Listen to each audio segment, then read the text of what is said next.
जय हिंद साथियों, नमस्कार। आप सभी साथियों का एक बार पुनः आपके अपने YouTube चैनल पर स्वागत है। आप सभी साथियों को मेरा प्यार भरा नमस्कार। थंबनेल में आप लोग देख लिए होंगे कि आज हम लोग का जो टॉपिक होने वाला है, इस टाइम हम लोग इस समय पॉलिटी में भारतीय संविधान की जो भाग 5 संघ की कार्यपालिका पढ़ रहे हैं, तो उसमें हम लोग पढ़ रहे हैं संसद। और संसद की अगर हम लोग बात करें तो 79 से लेकर के 123 तक का बहुत शानदार तरीके से उल्लेख किया गया। इससे पहले वाली क्लास में अगर आप देखे होंगे तो हम लोगों ने चर्चा किया था शायद आर्टिकल 82 तक। आर्टिकल 82 मतलब अनुच्छेद 82 तक। उम्मीद और विश्वास है कि आप लोगों को चीजें बहुत जबरदस्त तरीके से समझ में आई होंगी। 52 से लेके 62 तक हमने राष्ट्रपति के बारे में बहुत शानदार तरीके से बताया है। उसके बाद 63 से लेके लगभग 70 तक उपराष्ट्रपति के बारे में हमने रटाया है एक ही लाइन में ट्रिक के माध्यम से। 71, 72, 73 भी हमने आपको पढ़ा दिया है। 74, 75 आपके प्रधानमंत्री से है। 76, 77, 78 की अगर हम लोग बात करें तो ये आपके महान्यायवादी से हैं। और उसके बाद 79 से लेकर के संसद के बारे में हम लोग पढ़ रहे हैं। और भाग 5 की अगर हम लोग बात करें तो भाग 5 कहीं ना कहीं संविधान का रीढ़ माना जाता है। और भाग 6, तो भाग 5 के बाद हम लोग तुरंत जैसे भाग 6 पढ़ेंगे, तुरंत हम एकदम मामला क्लियर हो जाएगा। टोटल भाग की अगर हम लोग बात करें तो 20 ही पढ़ना है। 21 भाग 22 को हम लोगों को कभी नहीं पढ़ना है। तब पढ़ना है जब आपका सिलेक्शन हो जाएगा। उससे पहले आपको 1% पे मेहनत करने की जरूरत नहीं है। 90 से लेकर 95 तक ही केवल आपको मेहनत करनी है। तो बिना देरी की हम लोग सीधे शुरुआत करते हैं भारतीय संविधान में। और भारतीय संविधान में जो हम लोग टॉपिक पढ़ रहे हैं वो है भारतीय संसद। भारतीय संसद, इसकी जो थ्योरी है वो हम बहुत शानदार तरीके से इससे पीछे वाली क्लास में बता चुके हैं। भारतीय संसद, इंडियन पार्लियामेंट। इंडियन पार्लियामेंट की अगर हम लोग बात करें तो 79 से लेकर के और 1, 2, 3 बिगड़ी मशीन, 79 से लेकर 123 तक, मतलब 123 के बाद पूरा भारतीय संसद समाप्त हो जाता है। आपको बार बार बता रहे हैं कि अगर भारतीय संसद आप शानदार तरीके से पढ़े हैं तो राज्य की कार्यपालिका में राज्य विधानमंडल आपको बहुत जबरदस्त तरीके से समझ, मतलब भाग 5 अगर आपने बहुत शानदार तरीके से पढ़ा है तो भाग 6 आपको बहुत अच्छे से समझ में आ जाएगा। अगर हम लोग बात करें कि 79 में किस चीज की बात की गई थी तो बहुत अच्छे से और सरल भाषा में हमने आपको बताया था। आर्टिकल 79, आर्टिकल 80, आर्टिकल 81, इसमें संसद की बात की गई है। यहां पर राज्यसभा की बात की गई है और यहां पर लोकसभा की बात की गई। ये आपके आर्टिकल हो गए, ये भी आपका आर्टिकल हो गया। आर्टिकल 79 में संसद है, 80 में राज्यसभा है, 81 में लोकसभा है। इसके बाद हमने एक आर्टिकल आपको पढ़ाया है 82। 82 में किस चीज की बात की गई है? 82 में हमने आपको यह बताया था कि जनगणना जो कराई जाती है उसी जनगणना के आधार पर सीटों का जो है निर्धारण होता है, चाहे वो लोकसभा का हो चाहे वो विधानसभा का हो।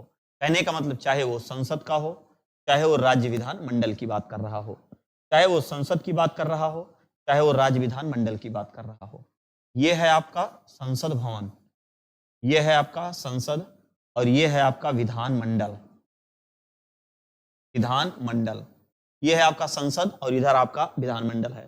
संसद में अगर हम लोग बात करते हैं तो एक आता है आपका राज्यसभा, राज्यसभा, और एक आपका आता है लोकसभा।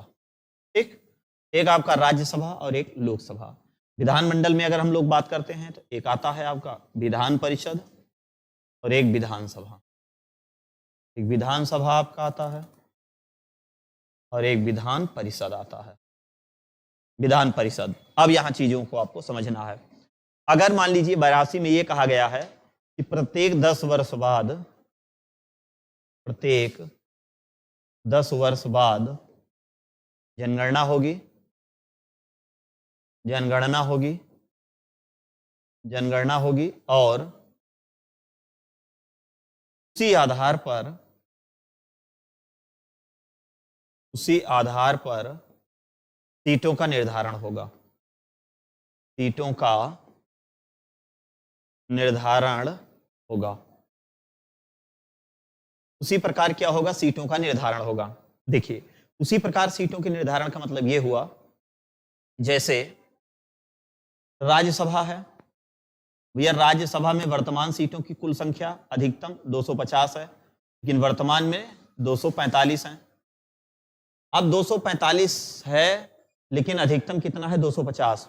यदि इसको 251 करना हो या फिर इसको 249 करना हो या फिर इसको 252 करना है, इसमें कैसे किया जाएगा?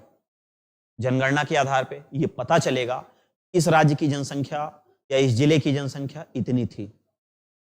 10 साल पहले जब जनसंख्या की गई थी तो इतनी थी, और 10 लाख की जनसंख्या पर एक सीट का लोकसभा में निर्धारण होता है। तो पता चला कि लोकसभा में सीटों की संख्या कुल कितनी है, तो अधिकतम अभी तक तो 552 वाला मामला चल रहा था, लेकिन अब वर्तमान में कितना हो गया है? 550। लेकिन अभी ये 2000 जब अगला चुनाव होगा, नेक्स्ट वाला, मतलब कि 18वीं विधानसभा, तो 18वीं विधानसभा में ये देखा जाएगा ना। 17वीं विधानसभा तो वो लोकसभा का तो था ही, लेकिन ये 18वीं लोकसभा का जब चुनाव होगा तो उसमें निर्धारण किया जाएगा कि क्या स्थिति उसकी होगी। और उसके बाद इसमें वर्तमान की अगर हम लोग बात करें तो वर्तमान संख्या इसमें कितनी है, तो इसमें है वर्तमान संख्या 545। अभी भी इसमें 2 आंग्ल भारतीय हैं। आंग्ल भारतीयों का जो मनोनयन है वो उस टाइम किया गया था, लेकिन अब आगे किया जाएगा कि नहीं किया जाएगा वो तो अब तो समाप्त कर दिया गया, तब तो नहीं किया जाएगा, एकदम क्लियर हो गया। ये जो सीटें हैं 552, इसमें 553 कैसे होंगी, 554 कैसे होंगी, ये सब का उल्लेख उसी 10 लाख की जनसंख्या के आधार पर अनुच्छेद 82 में ये चीज बताया गया है। वही स्थिति है आपकी विधानसभा और विधान परिषद की भी। अलग अलग राज्यों में अलग अलग सीटें हैं, इनके भी सीटों का निर्धारण जो है उसी के आधार पे होगा, और इनके भी सीटों का निर्धारण भी उसी आधार पे होगा, इसमें कोई परिवर्तन नहीं देखा। अब 82 के बाद हम लोग अगला आर्टिकल देखते हैं जो आपके लिए है और इसी में आपको समझने की जरूरत है। अगला है अनुच्छेद 83। अनुच्छेद 83 में यह कहा गया है, अनुच्छेद 83 में संसद के सदनों की अवधि, संसद के सदनों की अवधि, देखिए संसद के सदनों की अवधि की बात यहां पर कर रहा है। संसद के सदनों की अवधि, संसद के सदनों की अवधि। देखिए अवधि की बात करेगा, ये राज्यसभा है और ये लोकसभा है। राज्यसभा का कोई अवधि नहीं, बल्कि ये एक अस्थाई कार्यकाल, अस्थाई है, ये अस्थाई सदन है, और ये अस्थाई सदन है, अस्थाई सदन। अस्थाई सदन की बात करें, ऐसे तो नॉर्मली इसका कार्यकाल 5 वर्ष का है, 5 वर्ष का नॉर्मली इसका कार्यकाल 5 वर्ष का है, लेकिन ये अस्थाई सदन है, ये कभी भी इसका क्या हो सकता है, विघटन हो सकता है। ये जो राज्यसभा है इसका गठन जब से हुआ है, इसका गठन से लेकर के और आज तक इसमें कोई फेरबदल नहीं हुआ है। लेकिन लोकसभा की हम लोग बात करें तो लोकसभा मात्र 13-13 दिन का, 16-16 दिन का चला है, बहुत कम समय तक चला है, बहुत लंबा भी चला है।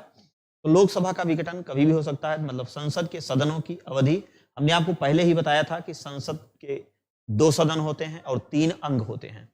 3 अंग में अगर आप बात करेंगे तो राष्ट्रपति हो जाएंगे, राज्यसभा हो जाएगा और लोकसभा। सदन की बात करेगा, एक निम्न सदन हो जाएगा और एक उच्च सदन हो जाएगा। देखिए जो निम्न सदन की बात कर रहा है, निम्न सदन, निम्न सदन, निम्न सदन को हम लोग क्या कहते हैं, लोकसभा,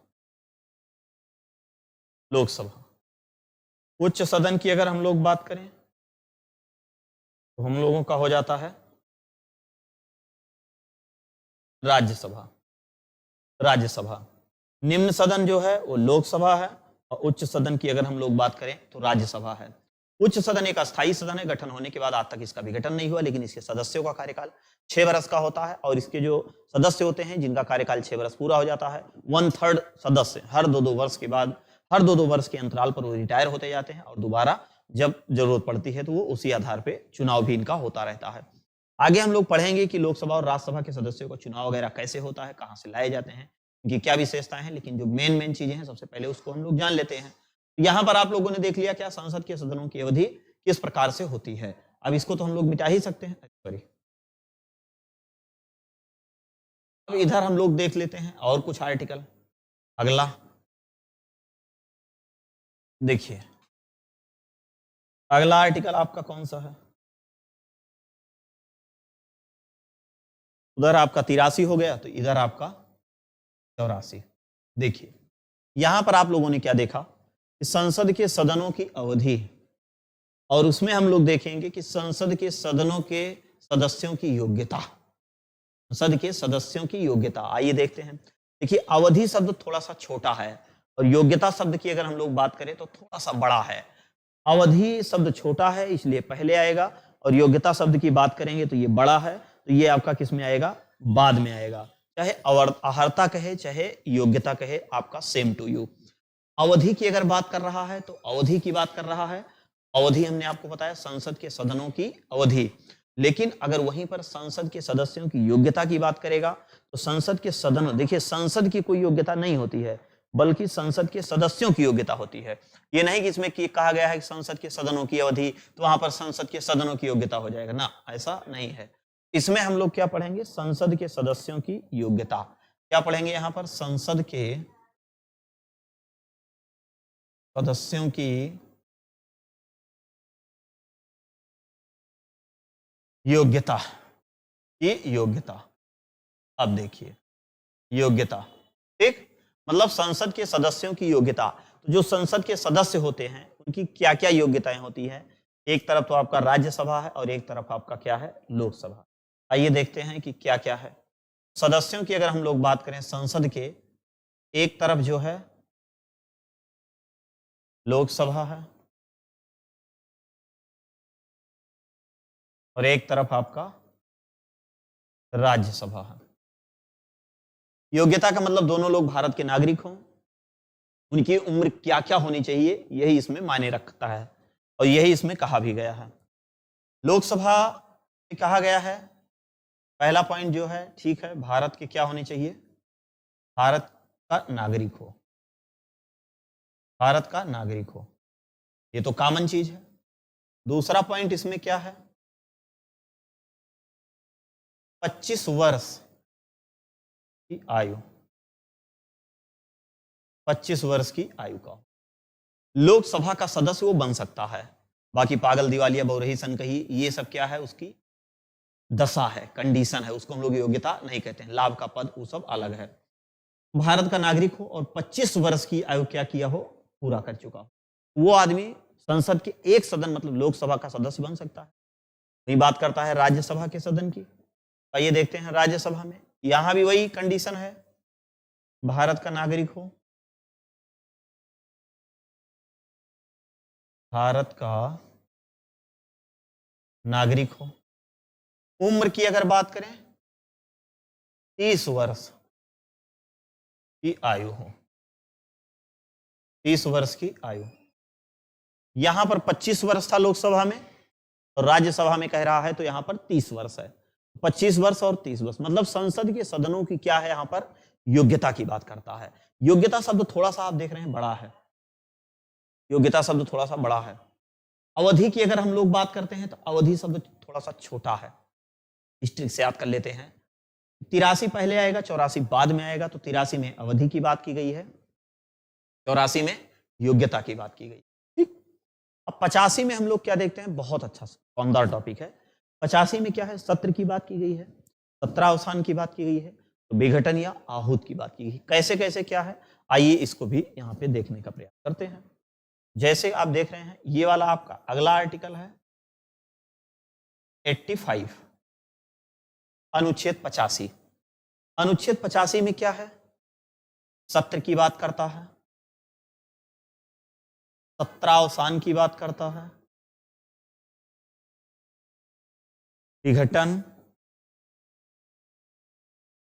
या स्थगन, स्थगन की बात करता है। मतलब सत्र की बात कर रहा है, सत्रावसान की बात कर रहा है, विघटन और स्थगन की बात कर रहा है।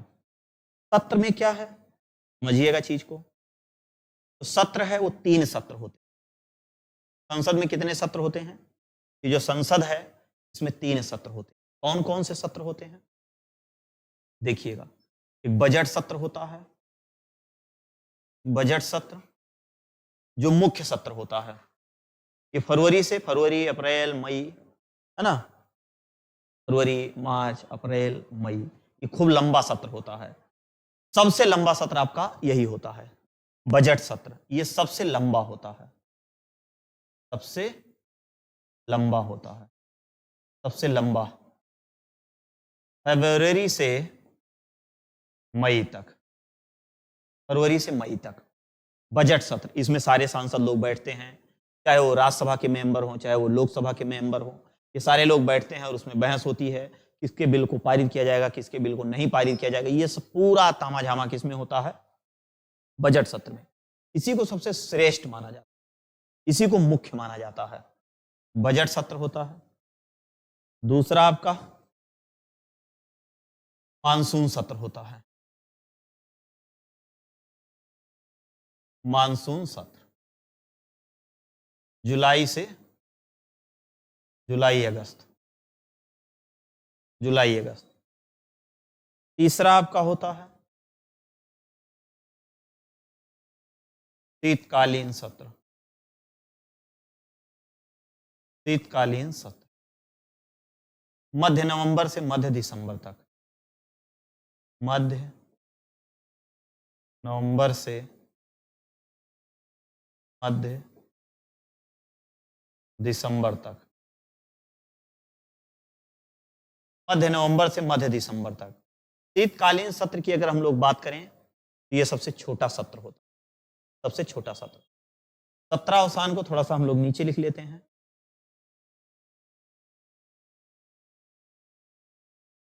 सत्रावसान, सत्रावसान और विघटन या स्थगन। देखिए, सत्रावसान की बात करते हैं और विघटन स्थगन को थोड़ा सा नीचे कर लेते हैं। यहां लिखते हैं हम लोग सत्रावसान। सत्रावसान की शक्ति किसके पास है? राष्ट्रपति के पास। राष्ट्रपति मंत्रिमंडल के परामर्श से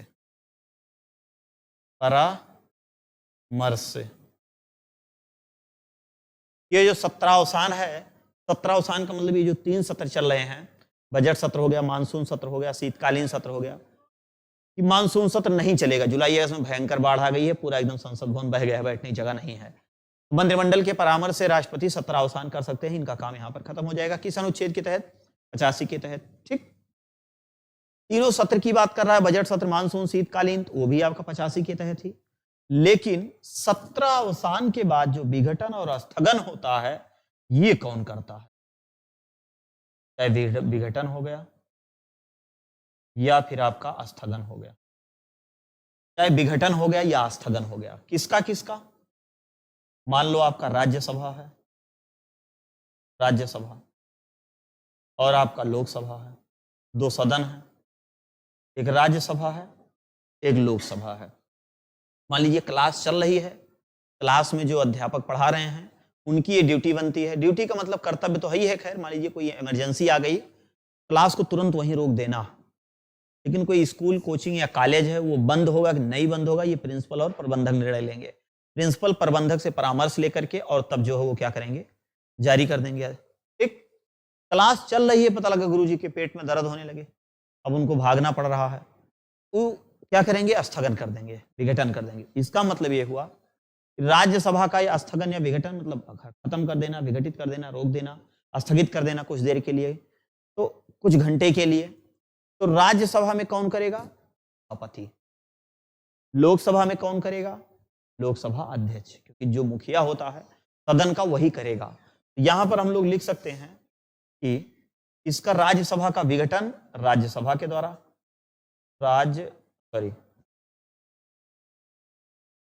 सभापति के द्वारा,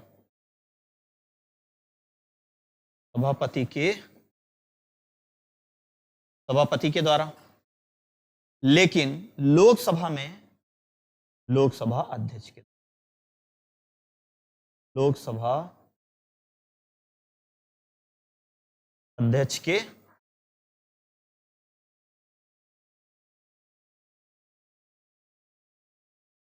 द्वारा किया जाता है, किया जाता है। समझ में आ गया ना? विघटन स्थगन क्लियर हो गया, सत्रावसान और सत्र भी क्लियर हो। इन तीनों चीज की जिक्र किस अनुच्छेद में की गई है? आर्टिकल 85 में किया गया है। अब इसका स्क्रीनशॉट ले लीजिए, उसके बाद तब हम लोग आगे की तरफ चलते हैं। फटाक से यहाँ तक स्क्रीनशॉट ले लीजिए और उसके बाद तब 86, 87 और आगे हम लोग पढ़ेंगे। अगला है 85 के बाद सीधे हम लोग पहुंचते हैं 86 पे। 85 के बाद कौन सा आर्टिकल हम लोगों का आता है? आर्टिकल 86। आर्टिकल 86 86 में क्या कह रहा है? राष्ट्रपति का अभिभाषण। अभिभाषण कहने का मतलब हुआ, मान लीजिए सदन का विघटन हो गया था या फिर कार्यकाल खत्म हो गया था, पूरा जो है लोकसभा भंग हो गई थी। ऐसी स्थिति में जो है दोबारा चयन हुआ, दोबारा सदस्य लोग आए, तो पहले दिन जो है राष्ट्रपति की अनिवार्यता जरूरी होती है।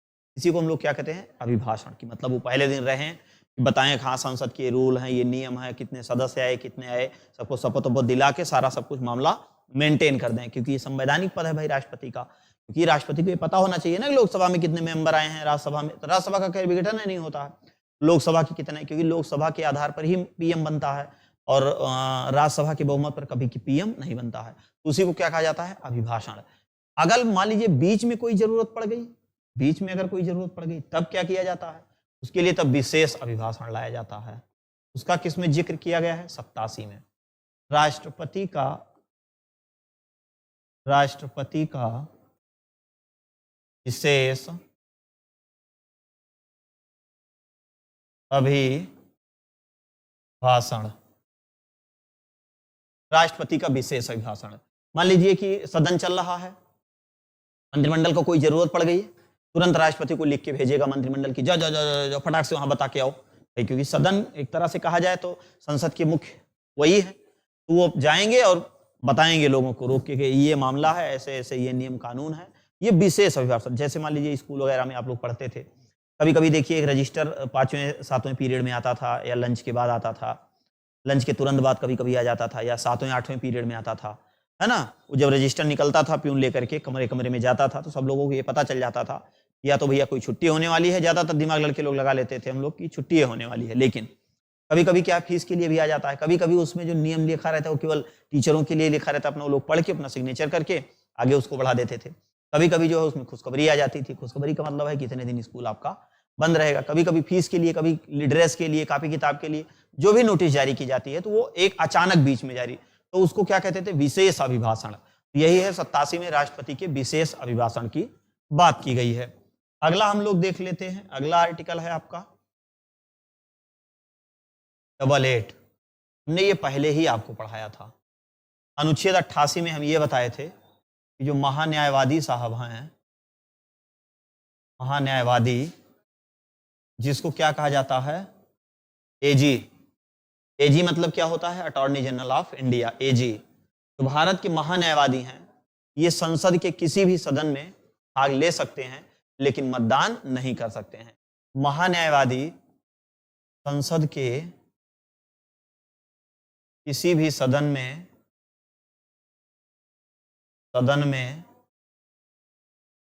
भाग ले सकते हैं, भाग ले सकते हैं, लेकिन बजट पर मतदान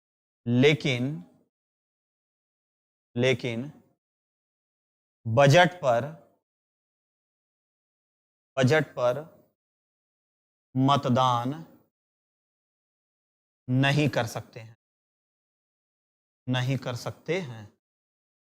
बजट पर मतदान नहीं कर सकते, मतलब बजट पर मतदान ये नहीं कर सकते हैं। कहने का मतलब ये हुआ, जैसे सदन है, राज्यसभा, लोकसभा, एक तरफ राज्यसभा और एक तरफ लोकसभा, कार्यवाही चल रही है, और ये भाई साहब का अचानक क्या हो गया? प्रवेश हो गया। लोकसभा में सारी व्यवस्था को देखे तो मामला फिट चल रहा है। जैसे किसी बजट पर मतदान शुरू हुआ, तब तक ही पान खाने चले जाते हैं, और उधर से जब लौट के आते हैं तब पता चलता है कि हो गया है। फिर लोकसभा में गए, किसी तरफ से पहुंचे लोकसभा में, चलो आज लोकसभा में देखते हैं क्या मामला चल रहा है।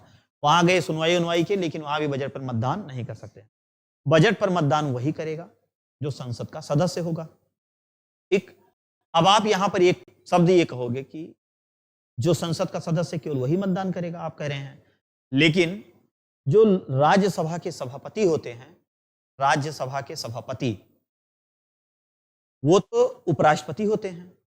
और वो संसद के सदस्य नहीं होते हैं तो वो कैसे मतदान करते हैं? हमने पहले ही ये चीज आपको बताया है कि चाहे वो लोकसभा हो, चाहे वो राज्यसभा हो, जो मुखिया होते हैं वो उस टाइम वहां के पीठासीन होते हैं। और जो पीठासीन होता है वो निर्णायक मत केवल देते हैं, बाकी जो है ये मतदान नहीं करते हैं। जो भी पीठासीन होते हैं, पीठासीन, ये केवल और केवल कौन सा मत देते हैं? निर्णायक मत। निर्णायक मत का उपयोग करते हैं। केवल और केवल निर्णायक मत का प्रयोग करते हैं दोनों सदन, चाहे वो लोकसभा की बात हो चाहे वो राज्यसभा की बात हो, है ना? दोनों लोग करते हैं निर्णायक मत। जो भी पीठासीन, तो पीठासीन जो भी का मतलब, अरे पीठासीन कौन रहेगा? जो उस टाइम अध्यक्ष है वही पीठासीन होता है। बराबरी पर ये लोग केवल निर्णायक मत देते हैं। पेजी के बारे में हम लोगों ने देख लिया। अब 89, अनुच्छेद 89, 90, 91, 92, 4 आर्टिकल है और इस चारों को आप बहुत सावधानी पूर्वक देखने का प्रयास करें। ये है तो बहुत बड़ा देखने में, लेकिन आपको ये बहुत आसानी से याद भी हो जाएगा। देखिए चारों आर्टिकल आप ध्यान से देखिएगा। एक है आपका 89, दूसरा है 90, तीसरा आपका है 91,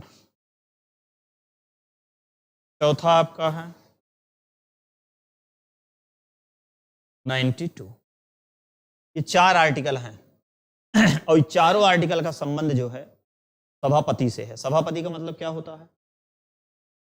जो आपका सदन है, ये राज्यसभा, और एक तरफ आपके कौन हो जाते हैं? लोकसभा अध्यक्ष। तो ये जो लोग होते हैं ये मुखिया होते हैं सदन के। तो राज्यसभा भाई उच्च सदन है, इसलिए सबसे पहले हम लोग किसके बारे में पढ़ते हैं? उच्च सदन के बारे में पढ़ते हैं। तो लोकसभा निम्न सदन है, फिर निम्न सदन के बारे में पढ़ते हैं। ठीक, तो 89 हो गया, 90 हो गया, 91 हो गया और 92 हो गया। सावधानी पूर्वक आपको देखना है कि सब में किसकी बात की गई है। सब में जो है राज्यसभा के अधिकारियों की बात की गई है। तो 89 में क्या कह रहा है कि राज्यसभा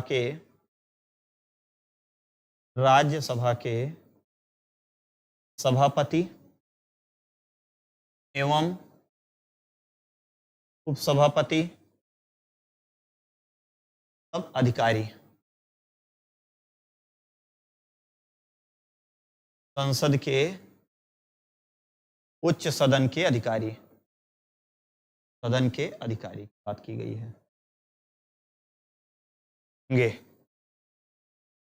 होंगे कह रहा है कि राज्यसभा के कौन कौन होंगे भाई साहब? एक सभापति होंगे और एक उपसभापति होंगे। इसका उल्लेख किसमें किया गया है? तो इसका उल्लेख आपका 89 में किया। वहीं 90 में क्या है, 91 में क्या है, 92 में क्या है? अब 90 में देखिए क्या है कि जो ये अधिकारी लोग हैं ये कब तक रहेंगे, या इनको पद से हटाया जाएगा, इनको पद से पदमुक्त किया जाएगा, या इनकी सदस्यता स्वयं खत्म हो जाएगी। इसकी बात जो है 89 या 90 में किया गया है। सेम यही चीज यहां भी उतार लेते हैं, थोड़ा सा केवल अंतर है। राज्यसभा के सभापति एवं उपसभापति,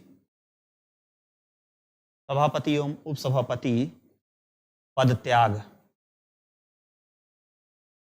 करेंगे, त्याग पत्र देंगे, स्वयं देंगे, त्याग पत्र देंगे, पद रिक्त किया जाएगा, पद से हटाया जाना,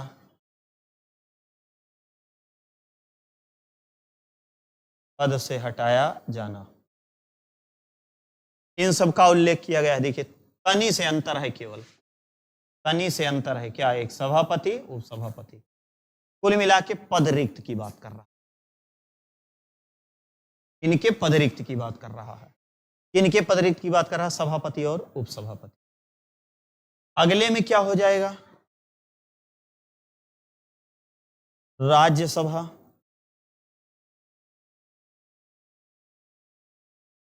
राज्यसभा के जो सभापति हैं ये मान लीजिए ससुरारी चले गए हैं टहलने घूमने के लिए, तो अब इनके कर्तव्यों का निर्वहन कौन करेगा? तो इनके कर्तव्यों का निर्वहन करेंगे भाई साहब उपसभापति। कहने का मतलब ये हुआ कि राज्यसभा के सभापति की अनुपस्थिति पर इनके कर्तव्यों का निर्वहन भाई साहब कौन करेंगे? उपसभापति। उपसभापति बेचारे एकदम नेपान रहा थे, कैसे मौका मिले, हन्न से हम जाई बन जाई सभापति। राज्यसभा के सभापति की अनुपस्थिति पर सभापति के अनुपस्थिति पर उपसभापति कर्तव्यों का निर्वहन करते हैं। उपसभापति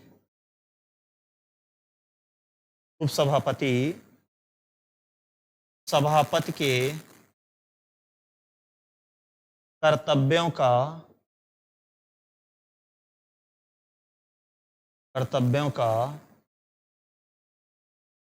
निर्वहन करते थे। मतलब करते हैं, निर्वहन करते हैं। और जब ये कर्तव्यों का निर्वहन कर रहे होते हैं भाई साहब उपसभापति, तो इनको जो सारा लाभ वगैरह मिलता है वो टोटल सभापति का मिलता है, राज्यसभा के सभापति का। राज्यसभा के सभापति की अगर हम लोग बात करें तो राष्ट्रपति के बाद दूसरा सबसे बड़ा पद हो एक कह सकते हैं माना जाता है, और सबसे ज्यादा इनको वेतन, मतलब राष्ट्रपति के बाद सबसे ज्यादा अगर किसी को वेतन मिलता है भारत में तो सभापति राज्यसभा के सभापति को मिलता है।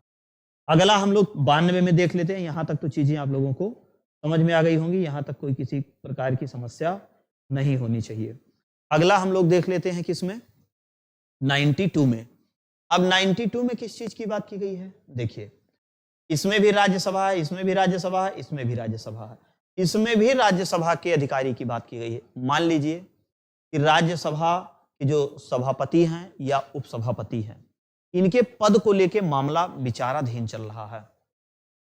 सभापति सदन के लोग इनका विरोध कर रहे हैं, पता चला उस सभापतियों नहीं कन्फर्म है, नहीं भाई साहब कन्फर्म हो रहे हैं, नहीं कन्फर्म हो रहे हैं।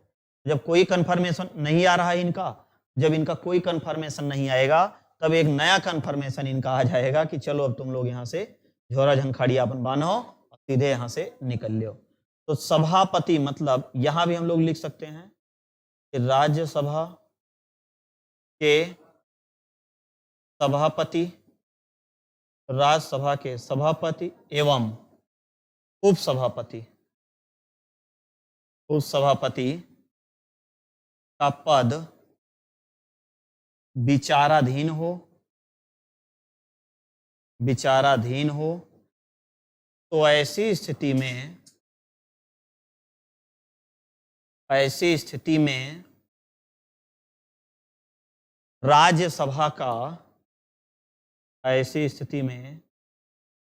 राज्यसभा सदन का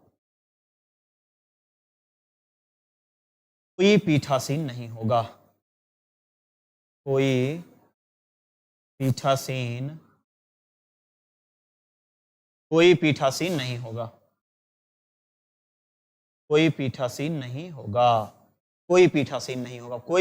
नहीं होगा का मतलब यह हुआ कि राज्यसभा चाहे वो सभापति हो चाहे वो उपसभापति हो, इनका पद क्लियर नहीं हो रहा है। कोई कह रहा हम हैं, कोई कह रहा हम हैं, कोई कह रहा हम हैं। तो ऐसी स्थिति में जो पीठासीन होते हैं, पीठासीन का मतलब ये होता है कि जब पीठासीन होंगे तो उन्हीं के ही नेतृत्व में, उन्हीं के ही निर्देशन में किसी भी बजट पर कोई भी मतदान होगा। अगर वो नहीं है तो कोई भी मतदान होने वाला नहीं है, तो इसी कारण से नहीं होता है। देखिए 89, 90, 91, 92 तीनों पीला कलर से लिखा है। इसमें भी राज्यसभा की बात की गई है, इसमें भी राज्यसभा की बात की गई, इसमें भी राज्यसभा की बात की गई, इसमें भी राज्यसभा की। 89 में सभापति उपसभापति मतलब संसद के कौन होंगे भैया? अधिकारी लोग होंगे। इसमें सभापति उपसभापति का पद त्याग, पद रिक्त, पद से हटाया जाना, पदमुक्त की बात की गई है। 91 में राज्यसभा के सभापति की अनुपस्थिति पर उपसभापति जो है सभापति के रूप में सारे कर्तव्य करेंगे और उस टाइम उनको सारा लाभ, वेतन, भत्ता, सारा सब कुछ वही मिलने वाला है। 92 की बात करें कि राज्यसभा के सभापति एवं सभापति का पद विचाराधीन हो, तो ऐसी स्थिति में भैया राज्यसभा सदन की कोई पीठासीन नहीं होगा। राज्यसभा सदन का कोई पीठासीन नहीं होगा। अगर ऐसी स्थिति बन रही है तो, अगर ऐसी स्थिति बन रही है, कोई पीठासीन नहीं होगा। इरेज कर दी, सदन का कोई पीठासीन नहीं, सदन का कोई पीठासीन नहीं होगा। अब 92 आपका क्लियर हो गया। 89, 90, 91, 92 उसी प्रकार से 93, 94, 95, 96 है, लेकिन फटाक से इसका स्क्रीनशॉट लीजिए और उसके बाद हम लोग आगे की तरफ देते हैं।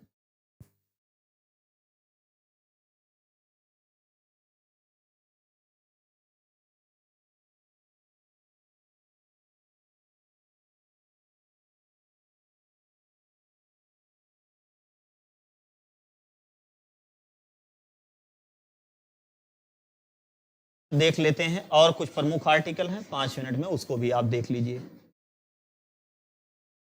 आर्टिकल 93, आर्टिकल 94,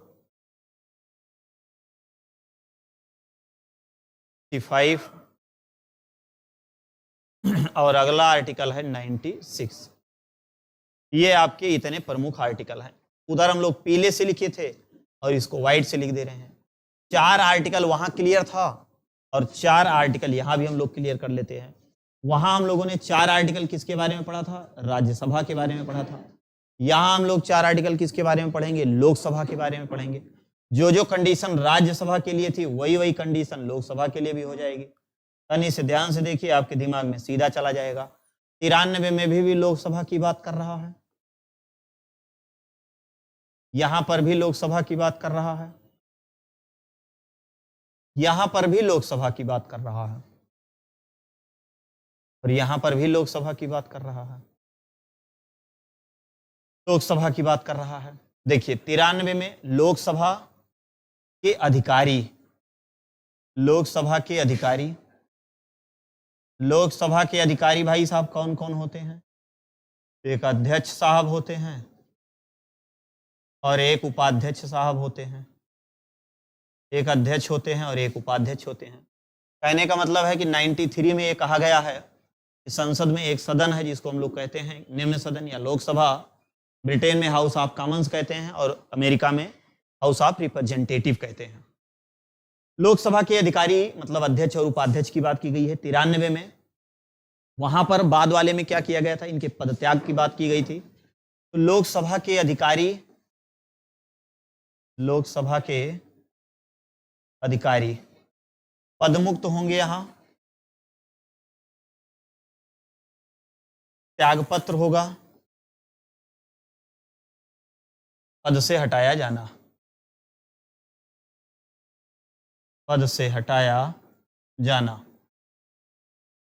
इसमें क्या कह रहा है कि लोकसभा के अध्यक्ष के ना रहने पर, के ना रहने पर इनके कर्तव्यों का निर्वहन कौन करेगा? लोकसभा के अध्यक्ष के ना रहने पर इनके कर्तव्यों का निर्वहन भाई साहब कौन करेंगे? उपाध्यक्ष साहब। ये एकदम नेपाने रहा थे, कब पहुंच गई फटाक से। उपाध्यक्ष जो हैं ये अध्यक्ष के कर्तव्यों का निर्वहन करेंगे, अध्यक्ष के कर्तव्यों का निर्वहन करेंगे, वाहन करेंगे। अगला नाम आता है फिर लोकसभा का, फिर नाम लोकसभा गया। लोकसभा के चाहे अध्यक्ष साहब हों और चाहे उपाध्यक्ष साहब हों, पद विचाराधीन है, पद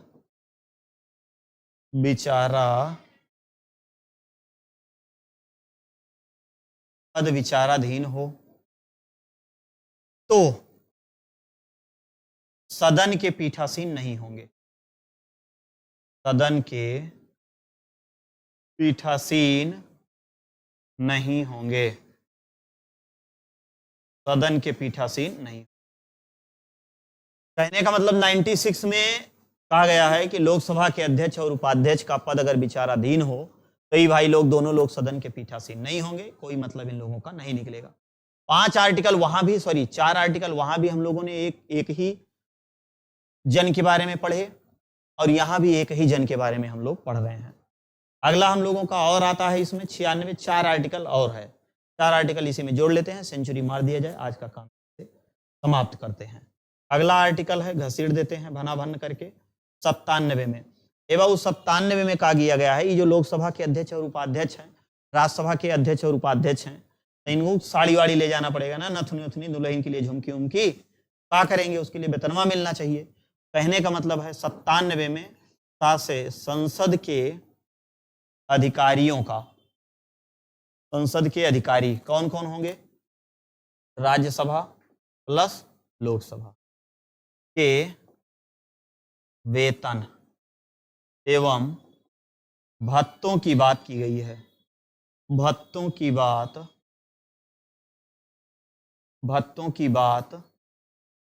की गई है। भत्तों की बात की गई है मतलब कि संसद के जो अधिकारी लोग हैं, चाहे वो राज्यसभा के हों चाहे वो लोकसभा के, इन लोगों को क्या दिया जाएगा, वेतन भत्ता। नहीं गाड़ी से कैसे चलेंगे भाई लोग, तो इनके वेतन और भत्ता, मतलब संसद के अधिकारियों के वेतन और भत्ता की बात किसमें की गई है, 97 में की गई है। अब इन लोगों का लेखा जोखा भी कहीं रखना चाहिए, इनका जो प्रपत्र होगा वो कहाँ रखा जाएगा, अभिलेख कहाँ रखा जाएगा, लेकिन तब उसके लिए एक सचिव होगा। सचिव कौन होगा, आईएएस होगा। लेकिन यार उसके बैठने के लिए भी वीआईपी व्यवस्था का एक बहुत बड़ा सचिवालय बना दीजिए। दिल्ली में एक बहुत बड़ा केंद्रीय सचिवालय, जैसे राज्यों में राज्य सचिवालय बनाए गए हैं, उसी प्रकार से केंद्रीय सचिवालय बनाए। ये कहाँ बनाया गया, दिल्ली में बनाया गया है। तो संसद भवनवा का जो निर्माण किए थे विलियम, वो क्या नाम था, लुटियन और बेकर्ड, वही जो है सचिवालय का भी निर्माण किए थे। तो इसके लिए मूल संविधान में एक आर्टिकल बनाया गया। बगैर आर्टिकल की कहाँ हो सकता है, कहीं तुरंत बना दो एक ठो खटाक से, तुरंत बना दिया गया उसी टाइम। जब आर्टिकल बनाया गया तो उस आर्टिकल में क्या बताया गया, कहा गया कि जो आर्टिकल 98 है उसमें किस चीज की बात कर रहा है, संसद के सचिवालय की, संसद के सचिवालय की। संसद का सचिवालय होगा, यहाँ पर लेखा जोखा सारा सब कुछ रखा जाएगा, कोई टेंशन नहीं होगा। कभी भी कोई मामला अगर होता है तुरंत फाइल वहां से निकाली जाएगी, फलाने मंत्री ने ये फलाना पुल बनवाया था, इसका क्या विवरण है जरा दिखाइए, तो उसको वहां से दिखाया जाएगा। किसको दिखाया जाएगा, CAG मतलब कंट्रोलर ऑडिटर ऑफ जनरल, जिनको हम लोग क्या कहते हैं, नियंत्रक एवं महालेखा परीक्षक। वही सब लेन देन आय व्यय का खर्चा फर्चा सब वही हिसाब किताब रखते हैं भाई साहब। अगला हम लोगों का आता है 99। अब 99 में भी देख लिया जाए क्या हो सकता है, और उसके बाद सेंचुरी मार के यहां से हम लोग आगे बढ़ते हैं, काम होता है खत्म। 99 में यह कहा गया है कि जो संसद के सदस्य लोग हैं, संसद के सदस्यों का शपथ एक साथ कराया जाएगा। एक साथ, एक साथ का मतलब हुआ लोकसभा राज्यसभा, ये एक साथ नहीं। जैसे लोकसभा के अधिकारी हो गए, अधिकारी, और चाहे सदस्य हो गए, चाहे सदस्य, चाहे अधिकारी हो गए चाहे सदस्य, सबका एक साथ कराया जाएगा। ये नहीं कि लोकसभा अध्यक्ष को अलग से शपथ दिलाया जाए, उपाध्यक्ष को अलग सदस्य दिलाया जाए, अलग शपथ, पता लगे सदस्य को अलग शपथ, तो ऐसा कुछ नहीं है। जो प्रक्रिया राष्ट्र लोकसभा में है वही सेम टू यू यहाँ भी है। कहने का मतलब यह है कि संसद के सदस्यों को शपथ दिलाया जाएगा, तो संसद के सदस्यों को ऐसे एक साथ जो है सामूहिक रूप से दिलाया जाए। हाँ, अगर मान लीजिए कभी कभार क्या होता है, मान लीजिए कोनो मंत्री छोड़ दिया, त्यागपत्र दे दिया, खत्म हो गया या कुछ भी हो गया, कोई नया आता है तो उसको अकेले दिला दिया जाता है, बस, बाकी ऐसा कुछ नहीं। तो जो अधिकारी लोग होते हैं वो सदस्य के रूप में ही शपथ लेते हैं, उनको अलग से कोई मामला नहीं। हाँ, लेकिन राज्यसभा के जो सभापति होते हैं ये सभापति का शपथ नहीं लेकर के बल्कि उपराष्ट्रपति का शपथ लेते हैं, इनको पदेन सभापति वहां बनाया जाता है। अंतिम आर्टिकल हम लोगों का आज का है और इस टॉपिक का, और सेंचुरी मार दिए, और यहां तक आप लोगों का क्लियर हो गया। 100 में एक पिछवाड़े वाला जीरो हटा दीजिए, तो ये 1/10 बन जाएगा। 100 में पिछवाड़े वाला जीरो हटा के ऊपर 1 लिख दीजिए। 1/10 का मतलब क्या होता है, कोरम, या हम लोग इसको कह सकते हैं गणपूर्ति। गणपूर्ति का मतलब क्या होता है, चाहे वो लोकसभा हो चाहे वो विधानमंडल हो, चाहे वो राज्यसभा हो, चाहे वो लोकसभा हो, विधानसभा हो, विधान परिषद हो, अगर 110 का कोरम नहीं पूरा है, इसमें 110 का कोरम पूरा नहीं है, बैठक नहीं होगी, बैठक नहीं होगी। मतलब कि अगर मान लीजिए एग्जाम्पल 100 सदस्य आपकी विधान परिषद में है, मान लीजिए 100 सदस्य हैं, अगर 1/10 मतलब 10 सदस्य अगर नहीं है तो उस दिन बैठक नहीं होगी। वही स्थिति विधानसभा में भी है। ये जो 100 नंबर आर्टिकल है दोनों के लिए है, चाहे वो संसद की बात करे, चाहे वो विधानमंडल की बात करे, मतलब चाहे वो राज्यसभा की बात करे, चाहे वो लोकसभा की बात करे, चाहे वो विधानसभा की बात करे, चाहे वो विधान परिषद की बात करे, सबके लिए गणपूर्ति या कोरम की बात करता है 110। 110 का मतलब 100 में एक जीरो गायब करिए, ऊपर एक लिख दीजिए, भनाक से 1/10 हो जाएगा। ये गणपूर्ति या कोरम सभी के लिए है, चाहे वो छोटे पदाधिकारी हैं, चाहे वो बड़े प्रधान से लेकर के और ये उपराष्ट्रपति तक की जो भी बैठक होती है सबके लिए कोरम वही निर्धारित किया गया है, किसका भैया 110 का। सेंचुरी आज हम लोगों का ये समाप्त हो गया।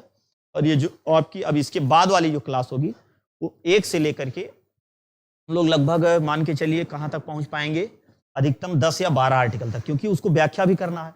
उसके बाद तमाम समितियां इसके आगे बचेंगी तो उसमें थोड़ा सा और टाइम लगेगा। 123 तक पहुंचने में मान के चलिए आपको 2 या 3 क्लास अभी और लगेगी। हाँ, लेकिन ये 2 और 3 क्लास पढ़ने के बाद पूरा संसद का जितना समितियां हैं, कौन किचन खजाना होता है, फेजन होता है, जितना भी बैठक सैठक होती है, सब आपका वहाँ क्लियर हो जाएगा। उसके बाद सीधे सुप्रीम कोर्ट पढ़ा के हम लोग सीधे भाग 6 पे निकल चले। आज के लिए इतना ही, मिलते हैं नेक्स्ट क्लास में। तब तक के लिए आप सभी साथियों को जय हिंद, वंदे मातरम।